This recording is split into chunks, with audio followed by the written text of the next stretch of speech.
जब भी किसी इंसान की जान जाती है तो उस कंडीशन में अगर वो किसी दूसरे इंसान के किसी एक्ट की वजह से गई हो, सबसे पहला एज अ लॉ स्टूडेंट हमारे दिमाग में सवाल घूमता है, ये कल्पेबल होमिसाइड है, मर्डर है या डेथ बाय नेग्लिजेंस है।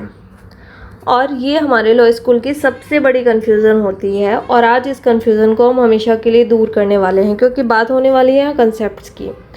तो इस वीडियो लेक्चर में हम डिस्कस करने वाले हैं कल्पेबल होमिसाइड और मर्डर के बीच में डिफरेंस आखिर कैसे करें, और उसके लिए हम एक लैंडमार्क केस के फैक्ट्स को डिस्कस करने वाले हैं। उसके साथ हम उस केस में इंट्रोड्यूस किए गए एक बहुत बेहतरीन टेस्ट की भी बात करेंगे, जिससे हम उस टेस्ट को प्रैक्टिकल यूज़ करना भी सीखेंगे। कुछ सिचुएशंस को उस टेस्ट के ब्रैकेट में डाल के हम देखेंगे कल्पेबल होमिसाइड होगा, मर्डर होगा, डेथ बाय नेग्लिजेंस होगा या इनमें से क्या होगा। और आपकी कन्फ्यूज़न हमेशा के लिए दूर होने वाली है, पर आपको इस वीडियो लेक्चर में मेरे साथ लास्ट तक रहना होगा।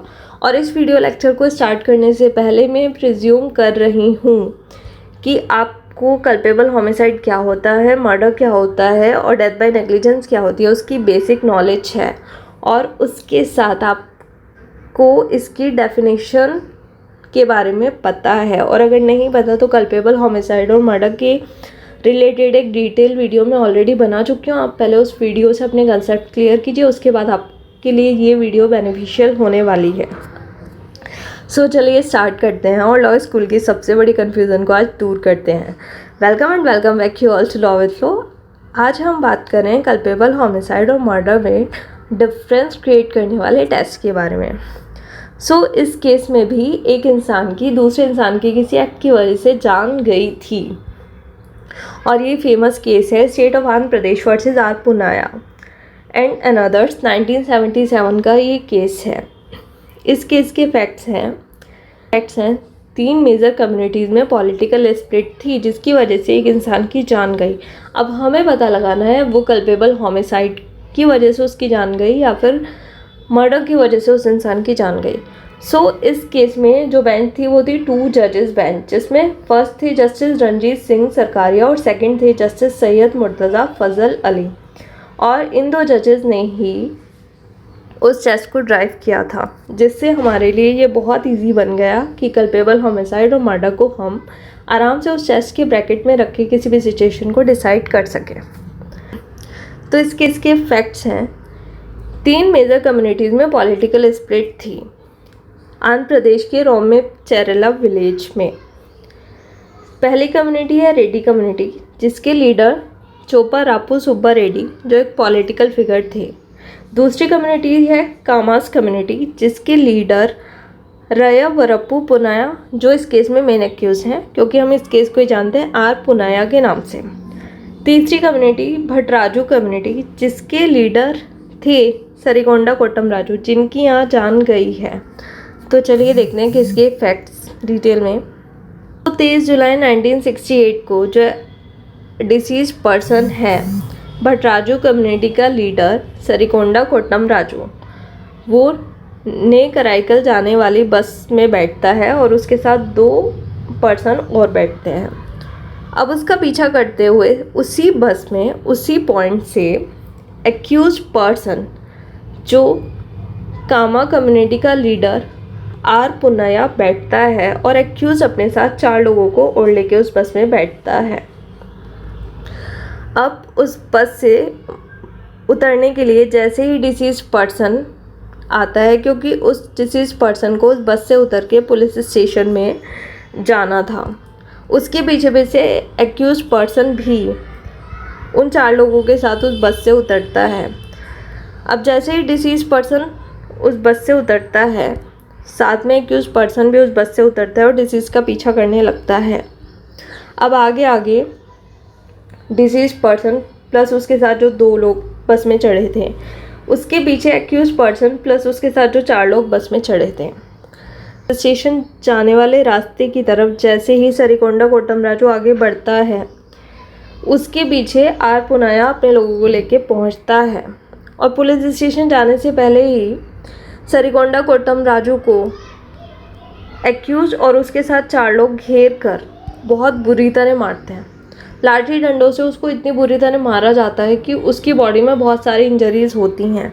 उसको हॉस्पिटल पहुंचाया जाता है पर उसके बाद भी उसकी जान चली जाती है क्योंकि यहाँ उसको बहुत बुरी तरह से पीटा गया था। तो सरिगोंडा कोट्टम राजू की यहाँ जान जा चुकी है। आर पुनाया 4 लोगों के साथ इस केस का एक्यूज है और इसके साथ आप ये केस के फैक्ट डिटेल में यहाँ से पढ़ सकते हैं। तो अब कोर्ट के सामने क्वेश्चन अराइज होता है, जो सरिगोंडा कोट्टम राजू को इतनी बुरी तरह से मारा गया जिसकी वजह से उनकी जान चली गई, ये culpable homicide not amounting to murder में आएगा या मर्डर में आएगा। तो अब केस को डिसाइड करने के लिए कोर्ट कुछ पॉइंट्स को कंसिडर करता है जिन पॉइंट्स को आपको जानना भी यहाँ बहुत ज़रूरी है। तो यहाँ पे लगभग 3 इंच डायमीटर के अच्छे मोटे मोटे बहुत भारी स्टिक यूज़ किए गए जिनसे सरिगोंडा कोट्टम राजू की पिटाई की गई, जिसकी वजह से सरिगोंडा कोट्टम राजू की बॉडी में बहुत सारी इंजरीज आई, बहुत सारी उसको क्षति पहुंची और कम से कम 20 इंजरी टोटल थी, जिसमें से 7 मेजर बोन फ्रैक्चर थे और उसके साथ 2 मेजर बोन डिसलोकेशन थे। मतलब इतनी बुरी हालत उसकी पीट पीट के कर दी गई थी। उसके साथ ये जो एक्ट था, एक्यूज पर्सन ने उन 4 लोगों के साथ पहले ही सांठगांठ कर रखी थी कि इस तरह से पीछा करना और उसकी जान लेनी है, यानी कि पहले से ही सांठगांठ की हुई थी, प्रीमेडिटेटेड एक्ट था। जो विक्टिम पर्सन है, जिस टाइम उस पर हमला हुआ वो पुलिस स्टेशन जाने के लिए निकला था, उसके हाथ में कोई हथियार नहीं थे। जो विक्टिम पर्सन है उस इंसान के पास उस मोमेंट पे कोई भी हथियार नहीं थे, वो अनआर्म्ड था और हेल्पलेस था जब उसके ऊपर अटैक किया गया, क्योंकि वो पुलिस स्टेशन जाने के लिए निहत्था निकला था। उसके साथ ये जो डेथ है वो डायरेक्ट कॉन्सिक्वेंस है, जो उसकी पिटाई की गई उसका डायरेक्ट रिजल्ट है, उसकी डेथ हो गई, इतनी ज़्यादा बुरी तरह से उसको मारा गया। पोस्टमार्टम रिपोर्ट में भी ये रिवील हुआ कि उसको मल्टीपल इंजरीज की गई जिसकी वजह से उसको हेमरेज हुआ। और किसी भी इंसान को अगर इस तरह से मारा जाए और उसकी बॉडी में इतनी सारी इंजरीज हो तो वो ऑर्डिनरी कोर्स में सफिशिएंट है किसी भी पर्सन की जान लेने के लिए। सो इन सब पॉइंट्स को कंसिडर करने के बाद आंध्र प्रदेश हाई कोर्ट ने ये डिसाइड किया कि जो एक्यूज्ड पर्सन है वो सेक्शन 304 पार्ट 2 आईपीसी के under culpable homicide not amounting to murder के लिए लायबल हैं। पर जब इस केस की सुप्रीम कोर्ट में अपील की गई तो सुप्रीम कोर्ट ने हाई कोर्ट के डिसीजन को रिवर्स किया और ये हेल्ड किया कि एक्यूज्ड पर्सन यहाँ मर्डर के लिए लायबल है और सेक्शन 302 आईपीसी के अंडर इसको लायबल डिक्लेयर किया गया। और उसके साथ सुप्रीम कोर्ट ने एक टेस्ट फॉर्मुलेट किया जिस टेस्ट को हम आगे समझने वाले हैं। तो सबसे पहले जानते हैं 304 पार्ट 2 ऑफ आईपीसी के अंडर उसको गिल्टी डिक्लेयर किया गया, इसका मतलब क्या है। तो सेक्शन 304 पार्ट 1 ऑफ आईपीसी जो अब सेक्शन 105 भारतीय न्याय संहिता बन चुका है, उसके अकॉर्डिंग अगर उसके पार्ट 1 में किसी पर्सन को गिल्टी डिक्लेयर किया गया है culpable homicide not amounting to murder के लिए, तो उसमें किसी पर्सन को गिल्टी डिक्लेयर किया गया है किसी दूसरे पर्सन की अपने एक्ट के थ्रू जान लेने के लिए, और वो एक्ट किया गया था इस इंटेंशन के साथ कि इस एक्ट के थ्रू दूसरे पर्सन की जान लेनी है, या फिर वो एक्ट किया गया था इस इंटेंशन के साथ कि इस एक्ट के थ्रू दूसरे पर्सन की बॉडी में इतनी इंजरीज कॉज करनी है जिससे उसकी जान जा सकती है। तो इस कंडीशन में अगर इस तरह से किसी की जान ली जाती है तो उसका पनिशमेंट मैक्सिमम जाएगा लाइफ इम्प्रिजनमेंट, यानी कि आजीवन कारावास तक। 5 साल से कम तो उसको इम्प्रिजनमेंट मिलेगी ही नहीं, जो कि 10 साल तक जा सकती है, और उसके साथ उसको फाइन का पनिशमेंट भी मिलेगा। तो अब यहाँ एक्यूज्ड पर्सन को 304 के पार्ट 2 में लायबल डिक्लेयर किया गया है, यानी कि उसको ये पनिशमेंट नहीं मिला होगा, उसको पनिशमेंट दिया गया होगा आंध्र प्रदेश हाई कोर्ट के थ्रू पार्ट 2 में। पार्ट 2 के अकॉर्डिंग अगर एक पर्सन के किसी एक्ट से दूसरे पर्सन की जान गई है और उसने उस एक्ट को इस नॉलेज के साथ किया है, भले ही उसकी इंटेंशन नहीं थी पर उसको नॉलेज थी कि अगर वो इस तरह का एक्ट करेगा तो दूसरे पर्सन की जान जा सकती है, या फिर उसको नॉलेज थी कि अगर वो दूसरे पर्सन को बॉडी में इस तरह से इंजरी कॉज करेगा तो उस इंजरी का रिजल्ट होगा कि दूसरे पर्सन की जान चली जाएगी, भले ही उसकी वहाँ इंटेंशन इन्वॉल्व नहीं थी, और दूसरे पर्सन की उस एक्ट की वजह से डेथ हो गई, तो उसको मैक्सिमम पनिशमेंट कितना मिलेगा। Culpable homicide not amounting to murder के लिए ही यहाँ वो पर्सन लायबल होगा, बट उसका मैक्सिमम पनिशमेंट यहाँ जाएगा maximum 10 years imprisonment with fine. तो आपने देखा 304 के पार्ट 2 के अंडर एक्यूज को लायबल डिक्लेयर किया गया, मतलब यहाँ पे उसको मैक्सिमम 10 साल तक का पनिशमेंट मिला होगा और फाइन उसके साथ फाइन का पनिशमेंट दिया गया होगा। और अगर वो पार्ट फर्स्ट में लायबल होता तो उसको लाइफ इम्प्रिजनमेंट तक का पनिशमेंट मिल सकता था, क्योंकि पार्ट फर्स्ट में यहाँ पे इंटेंशन है कि उस पर्सन को दूसरे इंसान को मारने की, और पार्ट सेकंड में यहाँ इंटेंशन नहीं है पर नॉलेज है, यानी कि इंटेंशन नॉलेज से ज़्यादा खतरनाक है। पर सुप्रीम कोर्ट ने इस डिसीज़न को अपील में रिवर्स कर दिया और उसको मर्डर के लिए लायबल डिक्लेयर किया। अब मर्डर का पनिशमेंट आपको पता है कैपिटल पनिशमेंट, यानी कि फांसी तक भी जा सकता है, एक्सटेंड हो सकता है। और उसके साथ सुप्रीम कोर्ट ने इस केस में मर्डर का पनिशमेंट देने के लिए रीज़न भी बताया, और उसके लिए उन्होंने एक टेस्ट ड्राइव किया। तो चलिए देखते हैं वो टेस्ट क्या है और उस टेस्ट को हमें आगे कैसे यूज़ करना है। सबसे पहले जब इस तरह का कोई केस आएगा, आपको कुछ सिचुएशंस को ध्यान में रखना है, जिसमें सबसे पहले सवाल आपका होना चाहिए कि एक्यूज़ के एक्ट का डायरेक्ट रिजल्ट है उस पर्सन की डेथ कॉज हुई है एक्यूज़ के उस एक्ट से। अगर इसका आंसर यस है तो फिर हमें दूसरा सवाल पूछना है। सेकंड क्वेश्चन है इसके एक्यूज़ का एक्ट सेक्शन 299 आईपीसी, यानी कि जो कल्पेबल होमिसाइड की डेफिनेशन की बात करता है, उसके क्लोज ए बी सी में फॉल करता है, जो कि अब सेक्शन 100 भारतीय न्याय संहिता बन चुका है। इसका क्लोज ए बी सी का मतलब है एक्यूज़ ने उस एक्ट को इस इंटेंशन के साथ किया कि उस एक्ट की वजह से दूसरे की जान जा सकती है, या फिर इस इंटेंशन के साथ किया कि उस एक्ट के थ्रू वो उसको ऐसी बॉडीली इंजरी कॉज करेगा जिससे फाइनली उसकी डेथ हो जाएगी, या फिर एक्यूज़ ने सी क्लोज है उस एक्ट को इस नॉलेज के साथ किया कि उसको पता था इस एक्ट को करने से उस पर्सन की जान जा सकती है। तो यहाँ पे इंटेंशन, और यहाँ पे इंटेंशन के साथ बॉडीली इंजरी कॉज किया, और यहाँ नॉलेज के साथ उस एक्ट को किया कि इस इंसान की जान जा सकती है। इनमें से अगर किसी भी क्लॉज में फॉल कर रहा है और इसका आंसर यस है, तो यानी कि कल्पेबल होमिसाइड तो बन चुका है। उसके साथ अगर सेकंड क्वेश्चन का आंसर यस है तो हम फिर मूव करेंगे थर्ड क्वेश्चन की तरफ, जिसमें हम ये देखेंगे कि एक्यूज़ का एक्ट सेक्शन 300 आईपीसी के किसी भी क्लॉज में फॉल कर रहा है, यानी कि मर्डर की डेफिनेशन के किसी भी क्लॉज में फॉल कर रहा है, जो कि अब सेक्शन 101 भारतीय न्याय संहिता बन चुका है। मर्डर के किसी भी क्लॉज में फॉल करने का मतलब मर्डर के 4 क्लॉज हैं, जिसमें पहला है एक्यूज़ का एक्ट इस इंटेंशन के साथ किया गया है कि उस पर्सन की डेथ कमिट हो जाए, या फिर एक्यूज़ ने उस एक्ट को इस नॉलेज के साथ किया है कि उसे पता है इस एक्ट को करने से सामने वाले की जान जा सकती है। थर्ड क्लॉज इज एक्यूज़ का एक्ट ऑर्डिनरी सफिशिएंट है कि इस तरह का एक्ट किसी भी आम इंसान के साथ किया जाए तो उसकी जान चली ही जाएगी। फोर्थ एक्ट इज एक्यूज़ की भले इंटेंशन हो या ना हो, भले ही एक्यूज़ को नॉलेज हो या ना हो, पर एक्यूज़ का एक्ट इतना डेंजरस है कि किसी भी इंसान के साथ अगर वो एक्ट किया जाए तो हर हाल में उसकी जो डेथ है वो कोज हो ही जाएगी। अगर सेक्शन 300 के इस किसी भी क्लॉज में वो एक्ट फॉल कर रहा है तो इसका आंसर होगा यस। और फिर हम मूव करेंगे लास्ट क्वेश्चन की तरफ, जो है डज जो एक्यूज़ का एक्ट है क्या वो सेक्शन 300 यानी कि मर्डर के क्लॉज में फॉल करने के साथ साथ मर्डर के क्लॉज के किसी एक्सेप्शंस के साथ भी फॉल कर रहा है या नहीं, जो अब सेक्शन 300 जो बन चुका है सेक्शन 101 भारतीय न्याय संहिता। तो अब इस टेस्ट को और क्लियरली समझने के लिए हम इस टेस्ट को देखते हैं। सो हम ये सारे क्वेश्चंस को कुछ ब्रैकेट में पुट ऑन करेंगे और उसके बाद इसका रिजल्ट देखेंगे कैसे। पहले हम देखेंगे कि एक्यूज़ का एक्ट उसकी वजह से किसी पर्सन की डेथ हुई है, अगर यहाँ है तो हम दूसरे क्वेश्चन की साइड जाएंगे, क्या वो एक्ट सेक्शन 299 ऑफ आईपीसी के किसी क्लॉज में फॉल कर रहा है। अगर इसका आंसर यस है तो अब मतलब ये कल्पेबल होमिसाइड तो बन चुका है। उसके साथ हम जाएंगे क्वेश्चन नंबर थर्ड में, क्या वो एक्ट 300 के किसी क्लॉज में फॉल कर रहा है। अगर इसका आंसर भी यस है तो यानी कि हाँ ये भी यस है, ये भी यस है, और थर्ड क्वेश्चन का आंसर भी यस है, और वो सेक्शन 300 के अब किसी भी एक्सेप्शन में फॉल नहीं कर रहा है, तो ये एक्ट क्या हुआ, ये है मर्डर। और अगर वो सारे क्वेश्चंस का आंसर यस करने के बाद सेक्शन 300 के किसी एक्सेप्शन में भी फॉल कर रहा है तो उस कंडीशन में वो हो जाएगा culpable homicide not amounting to murder. इसी तरह से हम सारे सवालों के जवाब देखेंगे। तो अगर एक्यूज़ के एक्ट से डेथ कमिट हुई है, ये बात सही है। सेकंड के एक्यूज़ का एक्ट सेक्शन 299 के किसी क्लॉज में फॉल कर रहा है, ये बात भी सही है।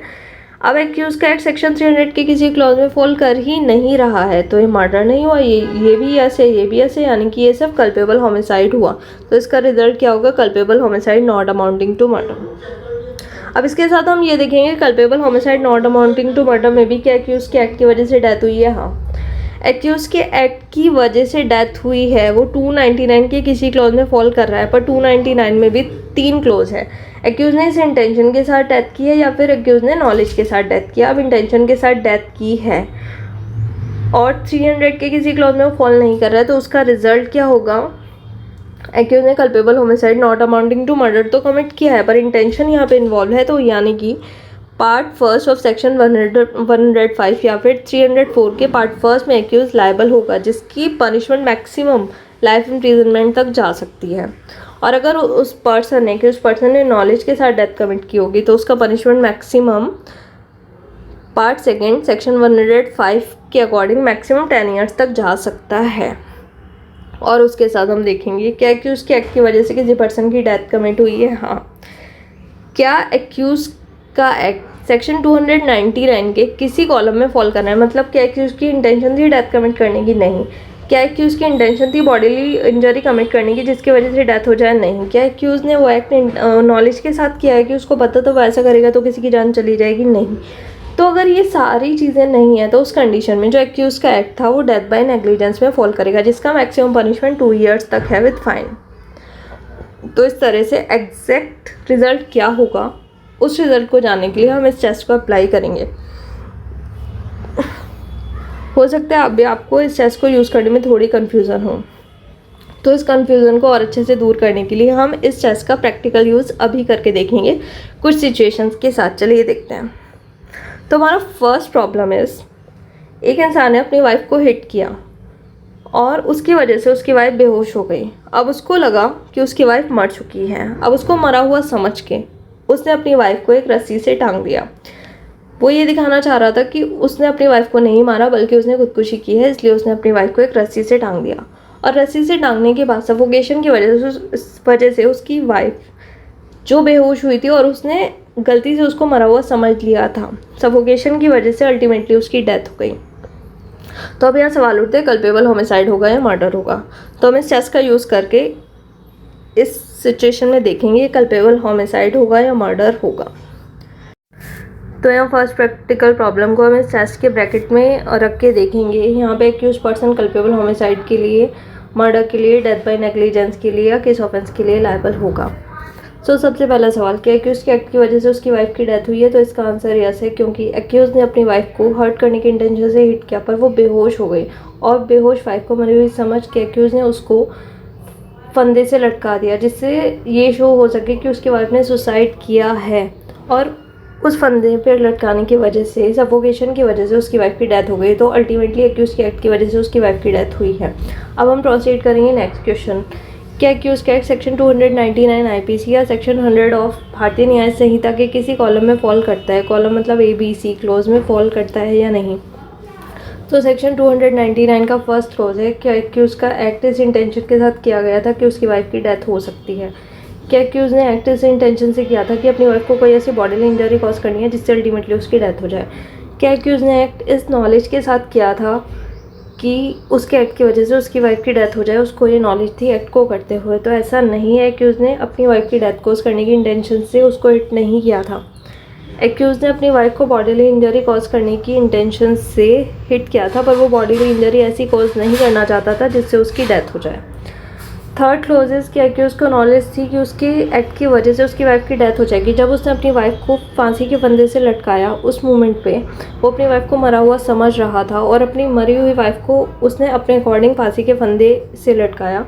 तो इसलिए एक्यूज की उस मोमेंट पे एक्यूज के पास ये नॉलेज भी नहीं थी कि उसकी वाइफ जिंदा है और वो मर जाएगी। तो इस क्लॉज में भी एक्यूज का एक्ट फॉल नहीं कर रहा है, मतलब एक्यूज का एक्ट कल्पेबल होमिसाइड तो नहीं हुआ। अब कल्पेबल होमिसाइड नहीं हुआ तो कल्पेबल होमिसाइड ही मर्डर होता है, ये आप सबको पता है। तो हम थर्ड क्वेश्चन की साइड मूव ही नहीं करेंगे। पर यहाँ वाइफ की जान तो गई है, तो एक्यूज किस चीज़ के लिए लायबल होगा? तो ऑफेंस बनता है इंटेंशन पे। एक्यूज की अपनी वाइफ को हिट करने के पीछे इंटेंशन थी कि वो उसको ग्रीवियस हर्ट कोज कर सके, भले ही अल्टीमेटली उसकी डेथ हो गई। तो इस केस में एक्यूज ग्रीवियस हर्ट कोज करने के एक्ट के लिए लायबल होगा, ना कल्पेबल होमिसाइड के लिए लायबल होगा, ना मर्डर के लिए। यहाँ एक्यूज डेथ बाय नेग्लिजेंस के लिए भी लायबल नहीं होगा, क्योंकि यहाँ देखिए एक्यूज के एक्ट की वजह से उसकी वाइफ की डेथ हुई है, ये बात सही है।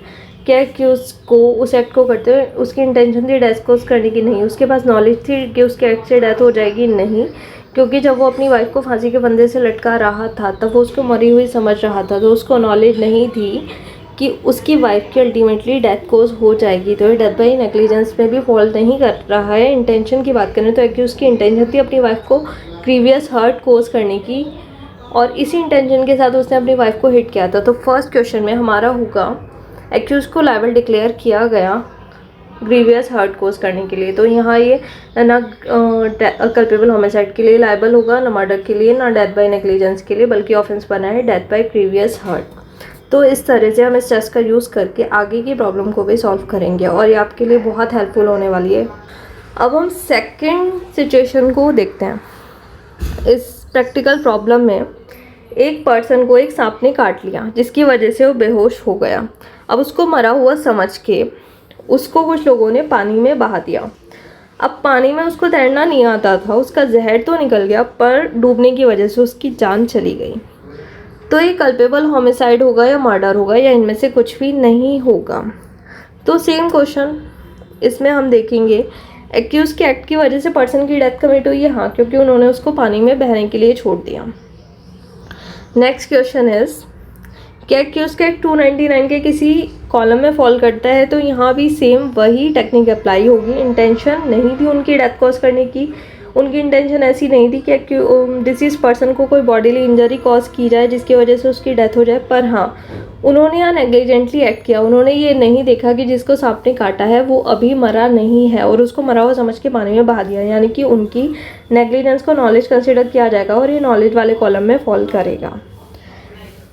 एक्यूज का एक्ट 300 के किसी कॉलम में फॉल नहीं करता है। रीज़न आपको प्रीवियस प्रॉब्लम में मिल चुका है। तो यहाँ भी एक्यूज का एक्ट नॉलेज वाले पार्ट में फॉल करेगा और यहाँ culpable homicide not amounting to murder, but उसको पनिशमेंट किस में दिया जाएगा? सेक्शन 105 के पैरा सेकंड या सेक्शन 304 आईपीसी के पैरा सेकंड के अकॉर्डिंग। तो इसलिए ये भी हुआ culpable homicide not amounting to murder. हमारी थर्ड प्रॉब्लम है जिसमें एक मॉल की लिफ्ट अंडर कंस्ट्रक्शन थी पर उस लिफ्ट के आसपास कोई भी वार्निंग साइन अटैच नहीं था कि ये लिफ्ट अंडर कंस्ट्रक्शन है। तो जैसे ही एक लड़की मॉल में एंटर हुई उस लिफ्ट के पास पहुंची और उसने उस लिफ्ट को खोलने के लिए जैसे ही उसका बटन क्लिक किया लिफ्ट का दरवाज़ा खुल गया और उसने बिना ध्यान दिए सीधे अपना पैर जैसे ही लिफ्ट में एंटर करने के लिए अंदर बढ़ाया। अब लिफ्ट अंडर कंस्ट्रक्शन थी तो नीचे कोई फ्लोर नहीं था लिफ्ट का, बल्कि हॉलो स्पेस था और जिसमें आयरन की बड़ी बड़ी कीलें गड़ी हुई थी और आयरन स्टिक्स के ऊपर वो लड़की एकदम से गिरी और उसको इतनी बुरी तरह से इंजरी हुई कि उसकी फाइनली डेथ हो गई। अब ये कल्पेबल होमिसाइड होगा या मर्डर होगा? तो चलिए देखते हैं। अब यहाँ एक्यूज के एक्ट की वजह से उस लड़की की डेथ हुई है, हाँ, क्योंकि लिफ्ट के आसपास कोई वार्निंग साइन अटैच नहीं था, इस वजह से उस लड़की ने लिफ्ट की तरफ प्रोसीड किया। दूसरा क्वेश्चन, क्या एक्ट सेक्शन 299 के किसी कॉलम में फॉल करता है? तो एक्यूज की यहाँ कोई इंटेंशन थी उस लड़की को हार्म करने की? नहीं। उस लड़की को कोई बॉडीली इंजरी कॉज करने की इंटेंशन से कोई एक्ट किया गया था? ऐसा भी नहीं है। एक्यूज की नॉलेज थी उस लड़की को हार्म कॉज करने की? ऐसा भी नहीं है। तो ये सेक्शन 299 आईपीसी या फिर सेक्शन 100 ऑफ पीएनएस के किसी भी क्लॉज में फॉल नहीं करता है। इसका आंसर यस है। तो अब हम आगे के क्वेश्चन के लिए प्रोसीड ही नहीं करेंगे। तो इस एक्ट के अकॉर्डिंग हमारा ये एक्ट फॉल कर रहा है नेग्लिजेंस में। तो यहाँ पे लड़की की डेथ हुई है एक नेग्लिजेंट एक्ट की वजह से, क्योंकि वहाँ वार्निंग साइन अटैच नहीं था। और डेथ बाय नेग्लिजेंस तब होती है जब आपके किसी एक्ट की वजह से किसी इंसान की जान गई हो, भले ही आप उस एक्ट को करने के पीछे आपकी कोई गिल्टी नॉलेज नहीं थी, गिल्टी इंटेंशन नहीं थी, पर आपकी ड्यूटी ऑफ केयर बनती थी। अब जो लिफ्ट को कंस्ट्रक्शन लिफ्ट में कर रहा था उसकी ड्यूटी बनती थी कि एक वार्निंग बोर्ड या वार्निंग साइन अटैच करे जिसकी वजह से लोगों की जान बच सके और कोई भी उस अंडर कंस्ट्रक्शन लिफ्ट की साइड मूव ना करे। तो इस कंडीशन में डेथ बाय नेग्लिजेंस हुई है। तो इस तरह से हम इस टेस्ट का प्रैक्टिकल यूज़ कर सकते हैं और हम अपने मेंस की प्रॉब्लम भी सॉल्व कर सकते हैं। सो अब हम आर पुनाया के केस के फैक्ट्स को इस टेस्ट के ब्रैकेट में रख के ये देखेंगे आंध्र प्रदेश हाईकोर्ट ने इस केस को culpable homicide not amounting to murder क्यों कंसिडर किया और सुप्रीम कोर्ट ने इस केस को मर्डर का ऑफेंस क्यों कंसिडर किया। सो आर के केस के फैक्ट्स तो आपको पता है। सबसे पहला सवाल उठता है कि एक्यूज़ की एक्ट की वजह से डिसीज पर्सन की जान गई। तो आप सबको पता है कि एक्यूज़ ने आर ने 4 लोगों के साथ मिलके डिसीज सरिकोंडा कोटम राजू को इतनी बुरी तरह से मारा कि उनकी जान गई। तो इसका आंसर है यस। सेकंड क्वेश्चन इज क्या एक्यूज़ का एक्ट सेक्शन 299 ऑफ आईपीसी या सेक्शन 100 ऑफ भारतीय न्याय संहिता के किसी कॉलम में किसी क्लॉज में फॉल करता है, मतलब एक्यूज़ का एक्ट कल्पेबल होमिसाइड है या नहीं है। तो इसके लिए आंध्र प्रदेश हाईकोर्ट ने जब इस केस को कंसिडर किया तो उन्होंने हेल्ड किया कि एक्यूज़ का डिसीज़ को लाठी डंडों से मारना सेक्शन 299 के नॉलेज वाले क्लॉज में फॉल करता है, मतलब एक्यूज़ को डिसीज़ को लाठी डंडों से मारते हुए नॉलेज थी कि इस एक्ट से एक्यूज़ की जान जा सकती है। तो ये कल्पेबल होमिसाइड हुआ क्योंकि सेक्शन 299 के नॉलेज वाले क्लॉज में फॉल करता है according to Andhra Pradesh high court. पर जब इस केस की अपील हुई तो सुप्रीम कोर्ट ने इसका डिसीज़न चेंज कर दिया और एक्यूज़ को मर्डर के लिए लायबल डिक्लेयर किया, क्योंकि सुप्रीम कोर्ट ने एक चीज़ कंसीडर की। अकॉर्डिंग टू पोस्टमार्टम रिपोर्ट जो डॉक्टर सरोजनी ने कंडक्ट किया था, उसके अकॉर्डिंग उसमें एक्सप्रेसली मेंशन था कि एक्यूज़ का एक्ट अगर किसी भी पर्सन को इतनी बुरी तरह से मारा जाए तो वो ऑर्डिनरी सफिशिएंट होगा किसी भी पर्सन की डेथ कॉज करने के लिए। और हमें पता है अगर इस तरह का कोई भी एक्ट होगा तो वो सेक्शन 300 ऑफ आईपीसी यानी कि सेक्शन 300 ऑफ आईपीसी मतलब मर्डर के 4 क्लोज हैं, जिसमें फर्स्ट एक्ट किया गया हो इस इंटेंशन के साथ कि पर्सन की डेथ हो जाए, सेकंड एक्ट किया गया हो इस नॉलेज के साथ कि पर्सन की डेथ हो जाए, third one is act ordinary courts में इतना डेंजरस हो कि किसी भी पर्सन की डेथ हो जाए, and fourth one is act इतना डेंजरस था कि इंटेंशन नहीं थी, नॉलेज नहीं थी, पर हर हाल में उसकी डेथ होनी निश्चित थी। तो अब इसका आंसर यस है। आरपुनाया केस में इसका आंसर भी यस है क्योंकि नॉलेज वाले क्लॉज में फॉल कर रहा है। और इस केस में सेक्शन 300 की बात करें, मर्डर की क्लॉज की बात करें तो मर्डर की क्लॉज 3 में एक्यूज़ का एक्ट फॉल कर रहा है according to doctor Sarojini testimony जिन्होंने पोस्टमार्टम कंडक्ट किया था और अकॉर्डिंग टू पोस्टमार्टम रिपोर्ट। तो इस वजह से सुप्रीम कोर्ट ने पोस्टमार्टम रिपोर्ट को कंसिडर करने के बाद कहा कि एक्यूज़ मर्डर के लिए लायबल होगा। और फिर एक्यूज़ का एक्ट मर्डर के जो एक्सेप्शन है उसमें से किसी भी एक्सेप्शन में फॉल नहीं कर रहा है। मर्डर के एक्सेप्शन क्या है वो सबको पता है। मर्डर क्या प्राइवेट डिफेंस में कमिट किया गया था? नहीं। मर्डर या सडन या ग्रेव प्रोवोकेशन में कमिट किया गया था? नहीं। एक्ट जो था कि उसका वो प्री मेडिटेटेड था, मतलब पहले 300 सेक्शन के जितने भी एक्सेप्शन है उसमें फॉल नहीं कर रहा है।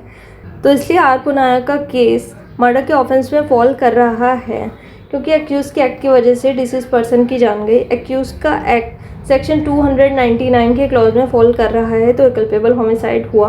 और इस कल्पेबल होमिसाइड में सेक्शन 300 के क्लोज 3 में फॉल कर रहा है। ऑर्डिनरी कोर्ट्स में वो एक्ट इतना सफिशिएंट था किसी भी पर्सन की डेथ कॉज कर सकता है। तो ये कल्पेबल होमिसाइड इसलिए मर्डर में कन्वर्ट हुआ और किसी भी एक्सेप्शन में फॉल नहीं करने की वजह से ये एक्ट हुआ मर्डर का। और सुप्रीम कोर्ट ने AR पुनाया को मर्डर के लिए इस केस में लायबल डिक्लेयर किया। तो आई होप आपका इस सबसे टफ टॉपिक से रिलेटेड क्वेरीज सॉल्व हुई होंगे और आपके कंसेप्ट क्लियर हुए होंगे। सो मिलते हैं आपको नेक्स्ट वीडियो लेक्चर में एक नए वीडियो के साथ। तब तक के लिए thank you so much. Take care, bye, stay tuned to law with flow for more such videos.